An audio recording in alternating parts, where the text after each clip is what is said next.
Okay, we're going to restart.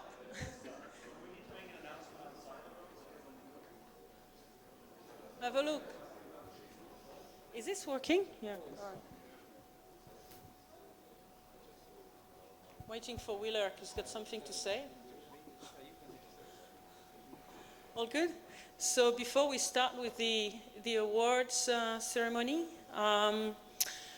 we have, Wheeler and I have a little announcement to make. So we've got a card here for Adele Howe, which I'm sure many of you know, and is recovering for long illness. So basically the card says that we are happy that she's recovering well and that we miss her and etc. Looking forward to seeing her next year. And so please, if you want to sign this card, I'm going to leave it for a while. Otherwise, come and see me. And on a more joyful well, that's joyful too, that she's getting better. But also, many of you may remember the wonderful ICAPS last year in Freiburg. Gabi Ruga, who was one of the sort of main local organizer people, and a long time ICAPS attendee, and just dear to many of us. She couldn't be here this year because she's getting married. So just to show her that we're remembering her, we have a little card here. And if you remember Gabi and you know, wish her well, then please sign this card. Malta and I will be trying to walk it around during the banquet, but of course it would be so much easier if you would just find one of us and come sign it. Thank you.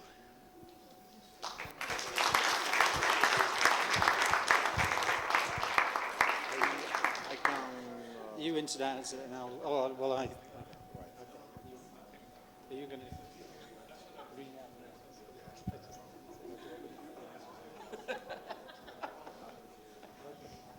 well prepared.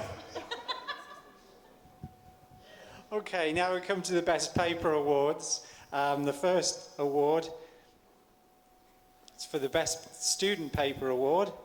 We're going to give that, or the Best Paper? We'll go for the Best Paper, okay. Okay, we're going to go for the Best Paper Award, and this is going to be awarded by Bly.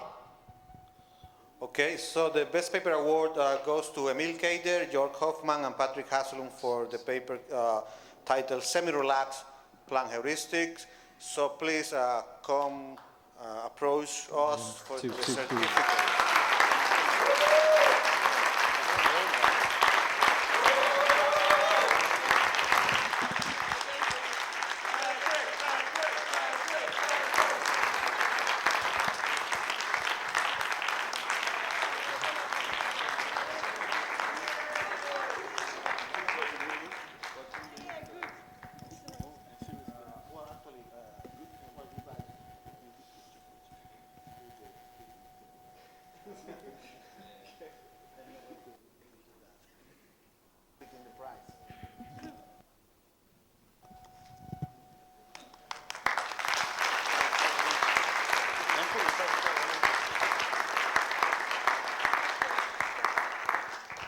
Okay, and the Best Student Paper Award is going to Jay Benton, Amanda Coles, and Andrew Coles for the paper titled Temporal Planning with Preferences and Time-Dependent Continuous Cost.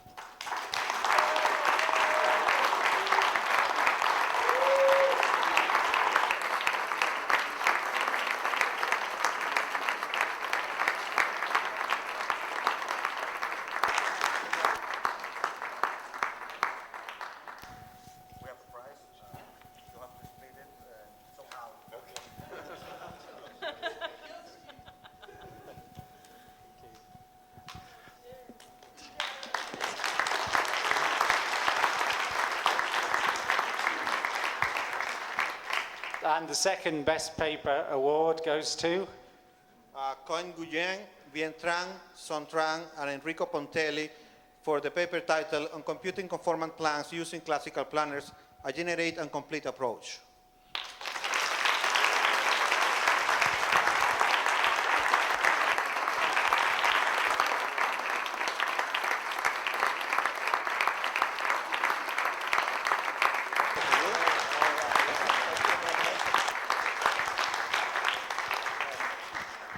And now we are going to call Mark. not too far away.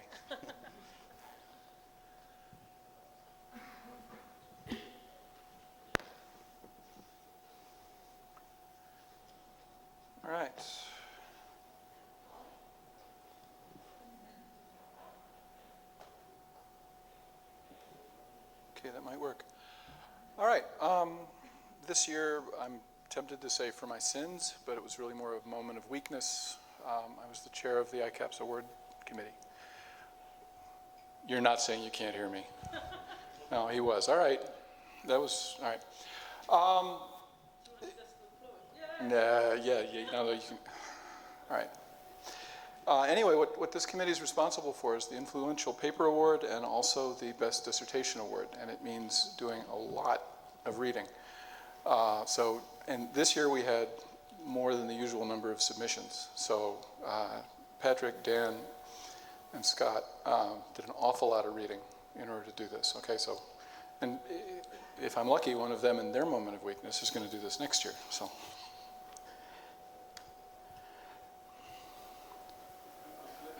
I don't want the clicker. I'll break it. Okay, so the first paper is the Influential Paper Award.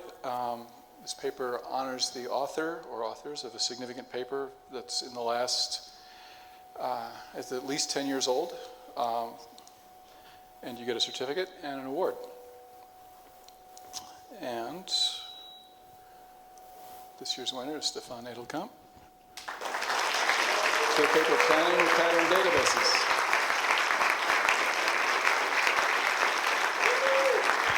Congratulations.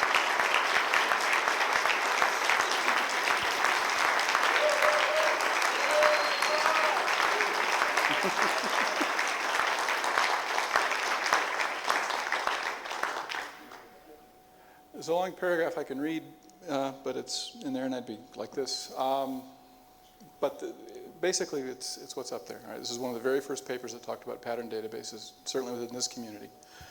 The thing somebody noted is it's also the second year in a row that the influential paper has come out of proceedings that was never published. In fact, it was the same never published proceedings. All right, moving on. The next award is the Best Dissertation Award. Sorry, it's not my computer. And this award is for a dissertation that has been completed in the last 2 calendar years. Apparently, people have been busy because we got a lot of submissions this year. It was a very strong group. It was a lot of reading and a certain amount of discussion. All right. As to who's going to get this, so we're going to have a number of honorable mentions, and then we have the ultimate winner. For the honorable, there's one of the honorable, those getting an honorable mention there. Is that better? One of those getting an honorable mention is here, and we'll be giving a brief talk. And then the winner will give a longer talk on the subject of that dissertation. And so the first honorable mention goes to Peng Dai for his thesis entitled Decision Making Under Uncertainty, Scalability, and Applications. Right, and Peng's among those that are not in the room, and his certificate was mailed to him. But he probably deserves a round of applause anyway, guys.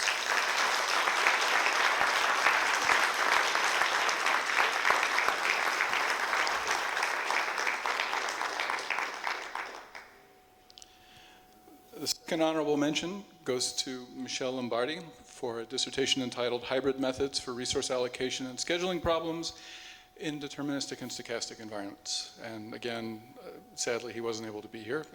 He's getting a certificate, right? So.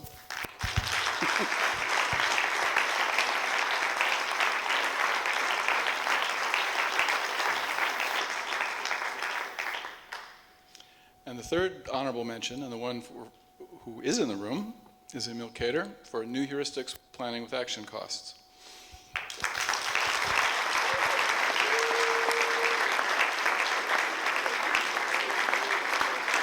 Certificate? You're supposed to come get a certificate and then talk. So, congratulations.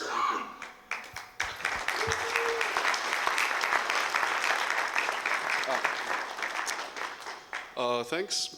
I wrote my dissertation at the Universitat Pompeu Fabra, and my advisor was Hector Geffner, and he probably deserves a lot of the credit for anything that's good about this thesis.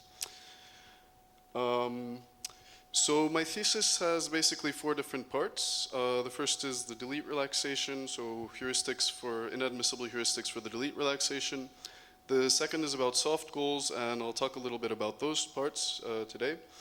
The third is about landmark generation, both for the delete relaxation, so how to generate sound and complete landmarks, and how to extend that to the types of compilations that I talked about today and that Patrick initially introduced, the first of which was the PyM compilation. And that let us generate conjunctive landmarks that go beyond the delete relaxation. So landmarks that aren't actually landmarks for the delete relaxation, but landmarks for the planning problem itself. And the fourth part was about something we called heuristics with choice variables. And that was how to integrate certain types of reasoning that is typically done in graphical models into the planning setting. So we have these variables that we call choice variables that could be set once during the execution of a plan and encoded some kind of property about the plan. So I won't have time to talk about those 2 parts though today. So as you can tell, I really like delete relaxations. I'm sure you're all familiar with the idea, but we start with a strips problem and we simply throw away all of the delete information and try to solve this to obtain a heuristic for the original problem. So the cost of the optimal plan for the delete relaxation, of an optimal plan for the delete relaxation, is both informative and admissible, but unfortunately it's NP hard to compute. But checking plan existence and computing a decent plan for the delete relaxation can be done in polynomial time. And the focus of this part of my thesis is how to compute good plans for the delete relaxation with no guarantees of optimality. So these can then be used for satisficing planning. So the first thing that we looked at was best supporter heuristics. The FF heuristic has been around for a while and is a very successful heuristic for satisficing planning. But one drawback to this is that it ignores action costs when it's computing delete relaxation plans. And when the quality of the eventual plan is important, when there's a wide range of action costs, this can be important. So we observed that different heuristic functions can be constructed by combining a best supporter function that assigns an action to each fluent, that's the cheapest estimated way of achieving that fluent, and a generic relaxed plan algorithm. So as an example of this, the FF heuristic is basically Hmax best supporters combined with this generic plan extraction algorithm. And our main contribution here was to, rather than the unit cost Hmax best supporter function, use different best supporter functions that were computed taking action costs into account and were therefore more informative or gave plans of better quality when action costs were important. And in practice, it turned out that using these types of best supporter functions could actually give us better quality plans. The next thing I considered was something we called the set additive heuristic. So the objective here is again to further improve the quality of relaxed plan heuristics. And while functions such as the additive heuristic and the max heuristic propagate action costs, what we did here... This is a different one. The other one's dropping out. Okay.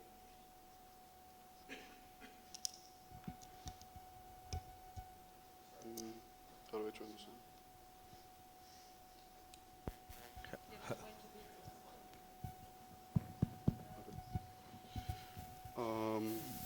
Okay, so instead of propagating costs, what we did here was to propagate actual relaxed plans. So the difference here is that when the additive heuristic or the max heuristic are computing the cost of a set of fluents, what they do is compute a cost for each of the fluents in the set and then combine these with some kind of function over costs. In the case of the additive heuristic, this is just a sum function. In the case of the max heuristic, this is the max function. So instead of propagating costs, what we do here is propagate relaxed plans, and when we need to compute the cost of a set of fluents, we simply take the union, to compute the relaxed plan for a set of fluents, what we do is to take the union of the relaxed plans that we have for each of the fluents. And the main contribution is then, again, an independence assumption-based heuristic that can improve over best supporter heuristics and give better upper bounds for the cost of the delete relaxation. And in practice, it turned out that this can also result in higher quality plans. So in the last slide, I mentioned the independence assumption. And what the independence assumption means is basically that given a set of fluents, we compute a plan for these or compute a cost for these by computing a cost or plan for each of the individual fluents and then combining these according to some criteria. And this allows heuristics such as Hmax, Hadd, etc. to be tractable, but it's not actually the case. So we can have this very simple example that if we want to compute the best plan for two fluents Q1 and Q2, the optimal plan for doing this is actually to first achieve P and then achieve Q1 and Q2 individually, and this gives a total cost of 5. Whereas any one of these independence assumption-based heuristics that we talked about will compute the optimal way of achieving Q1 and Q2 separately and then combine these to get a relaxed plan with cost 6. So I then asked the question, is it possible to obtain heuristics that go beyond this, so that obtain estimates that are better than what we would get relying on the independence assumption, but in polynomial time without actually solving the problem optimally? So in order to do this, we turned to something called the Steiner tree problem, which is very similar to the minimum spanning tree problem, but rather than trying to span all of the nodes in a graph, what we're trying to do is span a subset of them that are known as target nodes. And the target nodes in this problem basically correspond to the goals that we have in planning. So the main contribution here was then an iterative relaxed plan improvement algorithm that was based on a technique that we adapted from Steiner tree algorithms. And what it does is, given a relaxed plan for the problem, tries to modify it to obtain a relaxed plan with lower cost, so a higher quality relaxed plan. And in practice, it turned out that we can solve certain domains with orders of magnitude fewer heuristic evaluations using this function. So the more informative heuristic functions actually do pay off. The last thing I'll talk about is the work I did with soft goals. So soft goals extend the strips planning model with a function that assigns utilities to different fluents in the problem. So the idea is, in the typical strips model, any valid plan needs to achieve all of the goal fluents. Whereas here, we have a utility function associated with different fluents, and if these fluents are made true in the final state, then the plan obtains a utility that's dependent on this function. So we might have cases, for example, where we have a very high utility fluent with low cost, in which case it would be beneficial to achieve that. But if we have a low utility function fluent that has high cost to achieve, then we're not really interested because it's not required, and we'd spend more effort trying to make that true than it's actually worth. So the main contribution here was a compilation that takes problems with soft goals and converts them into planning problems that have only action costs and no soft goals, so only hard goals. And the nice thing about this compilation is that solutions to the compiled problem can be very easily adapted to be solutions to the original problem. And it's optimality preserving, so optimal solutions to the compiled problem are also optimal solutions to the original problem. And this scales smoothly, so good solutions for one are also good solutions for the other.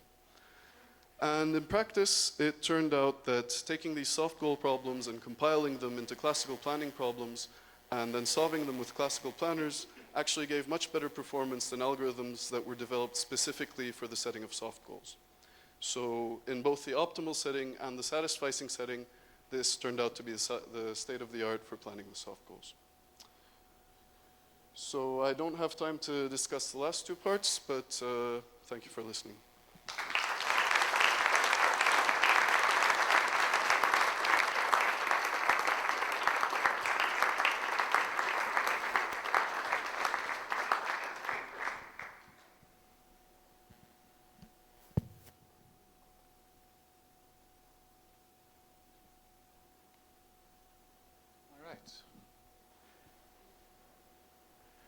So the winner of the best dissertation for this year for ICAPS is Sylvia Richter for a dissertation entitled, it's probably the dissertation entitled, you didn't write more than one? Okay. Landmark-based heuristics and search control for automated planning. Congratulations.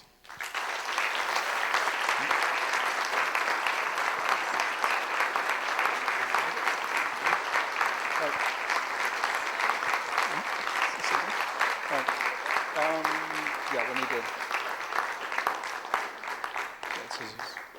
Right, so Sylvia's going to have time for a presentation on her thesis, and I believe we're going to have time for questions after that. Yeah, we have till 7 o'clock. Okay, so take it away. Do you want to? Pardon?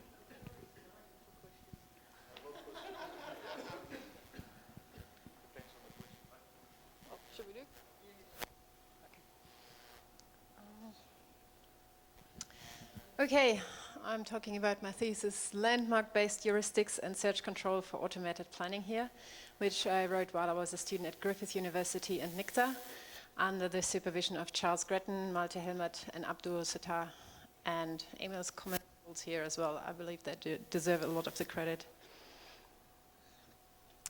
The setting, without wanting to bore you with formulas, is classical planning, which we solve by heuristic search, and mainly satisficing planning, so we're interested in finding a reasonably good plan as quickly as possible.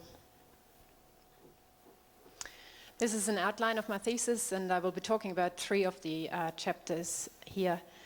So a big part of my thesis has been on landmarks. I won't be talking about how to find them or what they can do, particularly in cost-sensitive planning, but I'll be talking about how to use landmarks as a heuristic function. Another big part was on search techniques, where I'll present a study of 2 techniques called preferred operators and deferred evaluation, and a novel algorithm for anytime planning.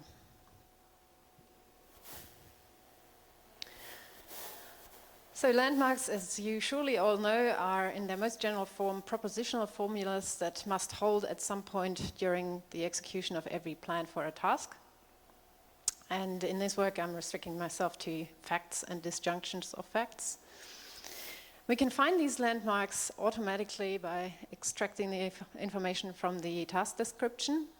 And here's a small example with a task in the corresponding landmark graph that shows that we can also find orderings, telling us, for example, that in order for the object to be at location E, it will have to be in the plane P beforehand. So you get this, whoops, well, what's the right button? Ordering there. Previous use of landmarks had been to use them as sub-goals and decompose a planning task into subtasks. That approach was incomplete, and so we proposed an approach that uses landmarks as a heuristic in a complete search. We say the heuristic value of a state is the number of landmarks that need to be achieved between that state and the goal. So the idea is we compute the landmarks for the task once in the beginning, and then keep track of what landmarks we've achieved already during the search. That is more computationally efficient than recalculating the landmarks for each state, but it means we have a path-dependent heuristic, because now it does matter how we reach the state that we compute the heuristic for. As a further source of information, we take the landmark orderings into account. And without going into depth, there's fundamentally 2 classes of orderings here, ones that are guaranteed to hold in every task, in every plan for the task, and ones that we believe to hold. So we have good reason to think that in any plan that we find in the end, this ordering will hold. And we can use that as long as we don't enforce that ordering to save us search effort. So the formula for the heuristic is given here. The heuristic value for the state reached by path pi is simply the cardinality of the set that takes all landmarks, subtracts the one that we have achieved and accepted, because we achieved them in the presumably right order, and it adds those that were accepted once, but we have lost them, so they're not true in the current state, yet we know we need them again. And we know that due to a special ordering that holds whenever a landmark must be exactly true one step before another landmark. So if we know landmark A must be true one step before landmark B, and landmark B has not been achieved yet, we know we need A again if it's gone. So this approach was complete and able to handle disjunctive landmarks. However, it was not competitive as a standalone heuristic with the state-of-the-art heuristics. That is due in some part to the fact that sometimes we just don't find enough landmarks in a domain. And what we did was, this is getting really loud. Okay. What we did was combine the landmark heuristic with other heuristics in this framework called multi-heuristic best first search that Malte proposed for the fast downward planner, where we have one queue for each heuristic, and we alternate between the queues when we select which state to expand next. Furthermore, we defined preferred operators for the landmark heuristic. The idea behind preferred operators is that if we know actions that are likely to lead to a better state, then we would like to expand those states before we expand other states. Can you turn that down a little bit? So I have the impression it's very loud. No? It's okay? Okay. So that's a second expansion criteria that we can use in addition to heuristic values when we want to decide which state to expand next. And such actions can be computed along with the heuristic function in a lot of cases. If the heuristic function, for example, is the plan for a simplified version of the problem, then we can choose the states that make up the plan for the simplified problem as our preferred operators. For the landmark heuristic, we define those actions as preferred operators that manage to achieve the next acceptable landmark in one step, if such actions exist, and if not, the actions in a relaxed plan to the next acceptable landmark. And with this setup, we were getting an overall performance improvement compared both to a base planner that uses only one heuristic and the previous landmark approach. So we get an improvement in coverage and a decrease in plan length. Now I'm going to talk about two search techniques that Malte proposed for the fast downward planner and that have been used in many systems since. Although up to that date of that work, there was little empirical evidence on what is actually the best way of using preferred operators, because there had been various methods proposed in the literature. And there was also no evidence on how useful is deferred evaluation actually, and is there any interaction between the two techniques. So we did a study with the search method of the fast downward planner that is greedy best first search.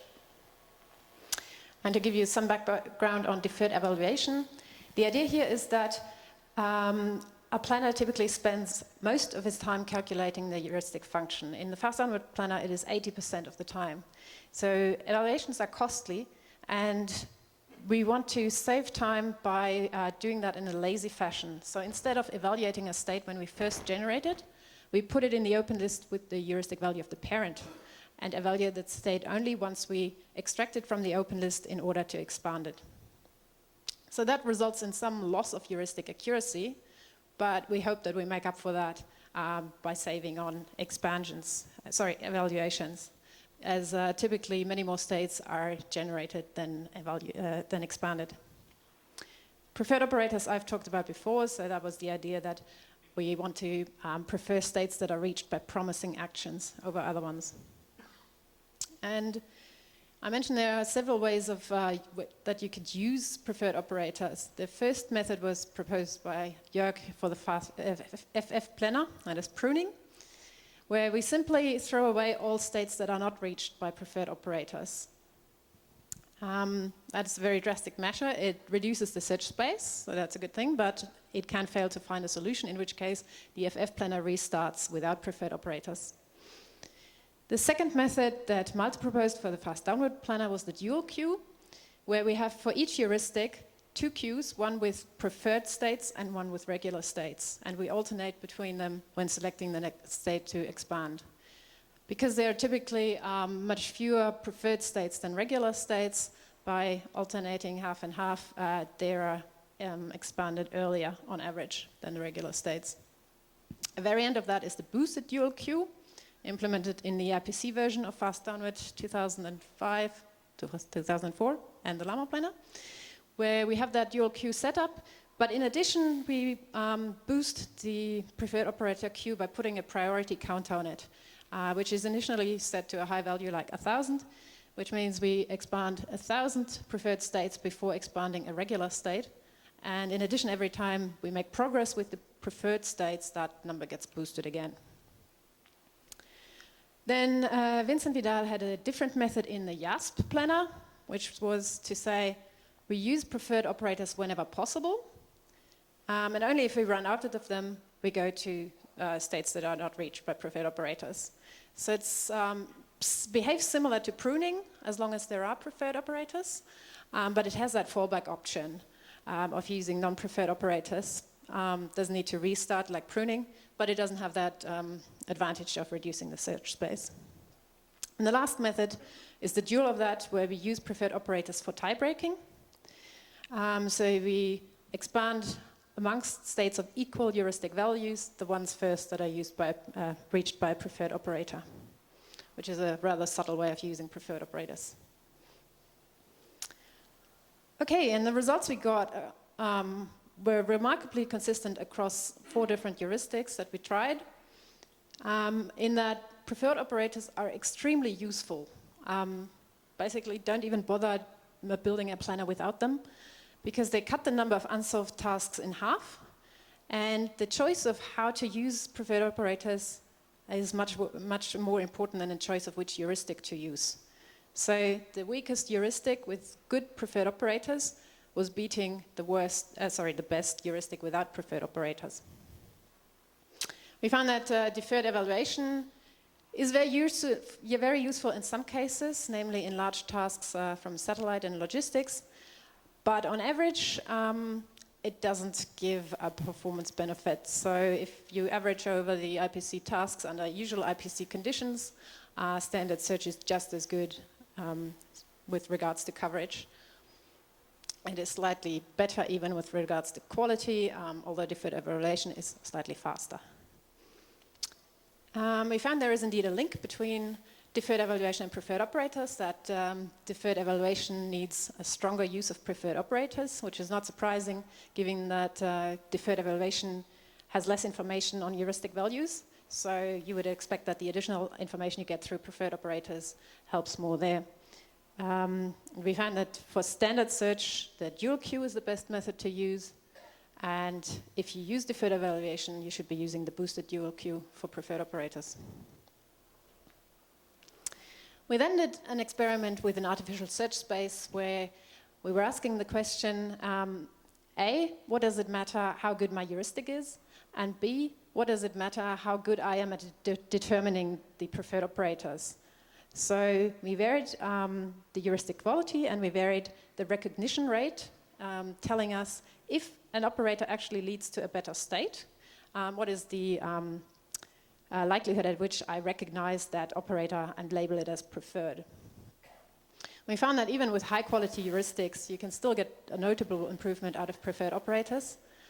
And the methods differed in that the UQ was better if the recognition rate was about 20 or 30%, which is rather low, and the pruning was good if the recognition rate was at least 40 to 50%.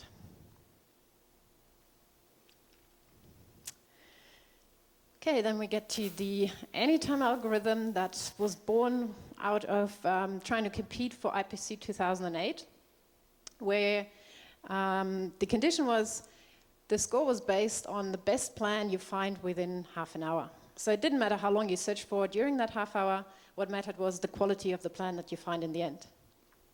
And this suggests an anytime approach, where first we tried to get the first solution as quickly as possible, because any solution is better than none. And then, if there's time left, we try to improve on that solution. And the methods we choose here was the greedy best first search for the quick and dirty one in the beginning, and then weighted A star to try and find a better solution over time. Weighted A star has a neat way of balancing speed versus quality.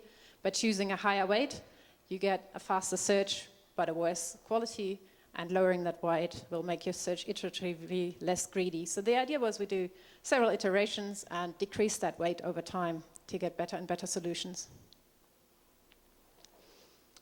Various anytime algorithms based on this idea have been suggested in the literature, and they go as follows. Run weighted A star. When you find a solution, output it and keep searching. Use the best known solution at each stage for pruning, and then possibly update the weights and reorder the open list. So the idea is here, try to reuse as much information as possible between the search iterations and basically keep going. When we implemented that, we found something very interesting, comparing it to a series of independent runs of weighted A star. So, just starting freshly every time. The independent runs of weighted A star seem to perform better than the continued search. And we found that this was due to the fact that the search is biased once it has found a first solution. If you do a greedy search in the beginning, you're getting to a goal that is supposedly highly suboptimal, and then you have an open list full of states that are close to that goal. So states in the open list with a low heuristic value because they're close to that goal, and that look attractive. And therefore the search, if it continues, will expand a lot of states in that area around the previous goal, rather than finding an area with a better goal. So the idea is, do restarts, go back to the initial state and go from there with a less greedy search in order to overcome this bias in the open list. Restarts have been proposed in various algorithms before, mainly in randomized algorithms where they're used to undo bad parameter choices, for example. Whereas here, we want restarts for a deterministic algorithm.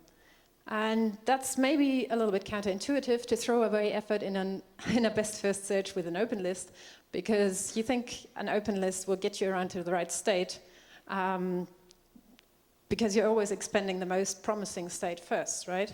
And you have all the states that you've seen in your open list. But as we saw, the choice of nodes in the open list is biased once you've found a first goal. And so we proposed the restarting weighted A stars, which runs weighted A star. When it finds a solution, it outputs that, and then it throws away the open list and restarts from the initial state. It also uses the best known solution for pruning and updates the weights. In addition, it reuses the previous search effort in that we keep track of the heuristic values of states that we've previously seen and don't compute these values again. And also we remember the best known paths to states. So the overhead cost that we get through restarts is that we re-expand some states that we've expanded before, but we don't re-evaluate them. And since expansions are cheap in planning compared to evaluations, that cost turns out not to be very high. And this is the result when we compared that method with various other anytime algorithms. The green and the gray line there are anytime methods that are not based on weighted A star. As you can see, they performed a lot worse in planning. So we zoom into the ones that are all based on weighted A star. And the red line is the restarting weighted A star. You can see it's clearly better than the other ones. So we have seen that restarts really improve performance in anytime planning. And we found that to be particularly true when search enhancements are used. So deferred operators and deferred evaluation, as they are used in fast downward. And by doing some more experiments with an artificial search space, we also found that this particularly holds if the heuristics are systematically biased. So that means if I don't recognize an error immediately after one or two steps away from the initial state, but if I keep going into the wrong direction for a number of steps, then I'm more likely to end up in a bad situation, and then the restarts come in. So the conclusion is that the landmarks, the search enhancement, and the anytime algorithm, and some bits and pieces that I haven't shown here, all form part of the Llama planner, which won the IPC at 2008 and 2011. And what is particularly nice, I think, is that Llama winning that competition resulted in a renewed interest in landmarks in the community and has led to a lot of follow-up work on landmarks. So Carmel, Ares, and Malte have taken landmarks to optimal planning and achieved great results there. And that's a really nice outcome. And I want to say thanks to a lot of people who have been, if unofficially or officially, my advisors, reviewers or mentors. Thank you.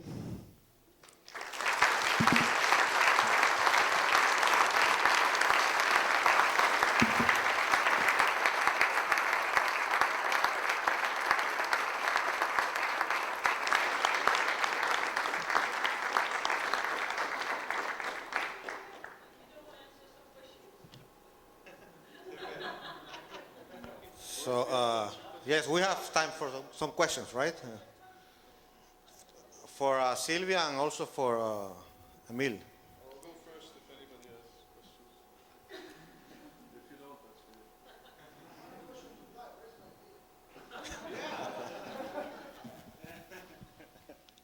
our beer.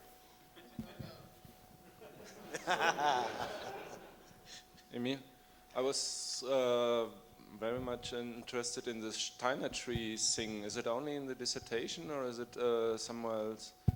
No, it was published in IJK something, the one in Pasadena, Oh, okay. 2009.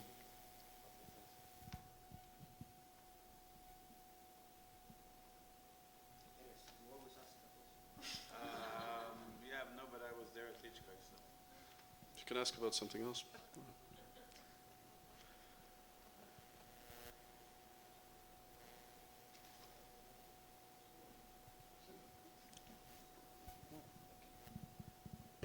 I've got a landmark question that's always bugged me. They're only ever computed once unless you're doing the LM cut type thing. Have you ever even just unpublished or published looked at trying to recompute all of these nice landmarks and orderings at different states? Maybe not at every stage during this search, but halfway through stopping and saying, we've gone far enough, let's try and get new landmarks and keep going.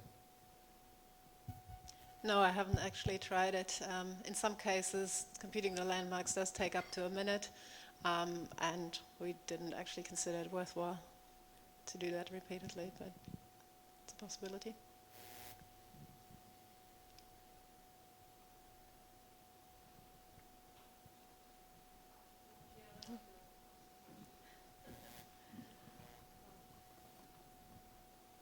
I mean, I'm sure that's been asked when you presented the work on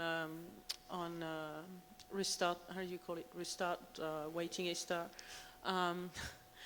But so how do you compare this with, let's say, limited discrepancy search? I mean, like, what are the trade-offs? The trade-offs? Like, imagine, I don't know, a weighted A star version of limited discrepancy. So restart versus limited discrepancy.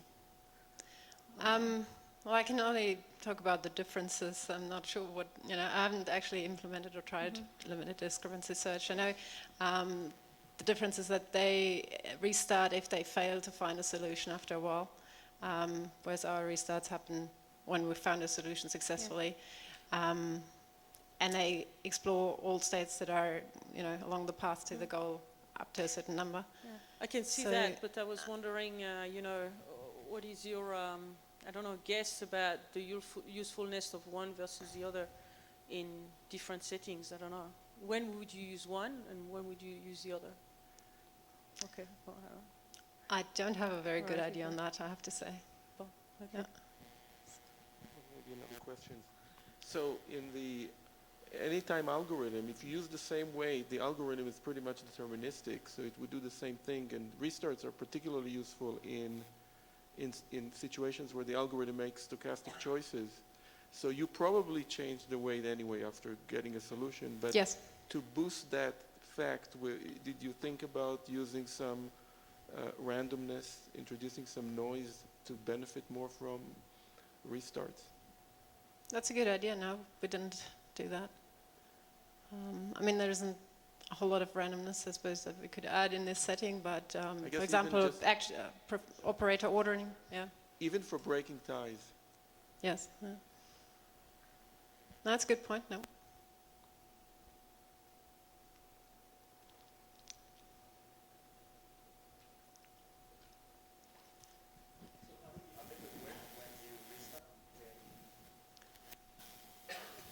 We used a fixed weight schedule. We few things, but it turned out that rather large jumps worked better than small steps because there is some overhead in reordering the open list and restarting.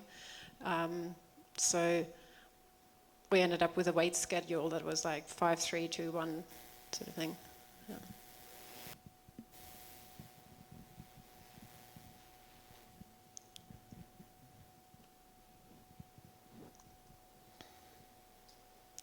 Okay, thanks. Okay.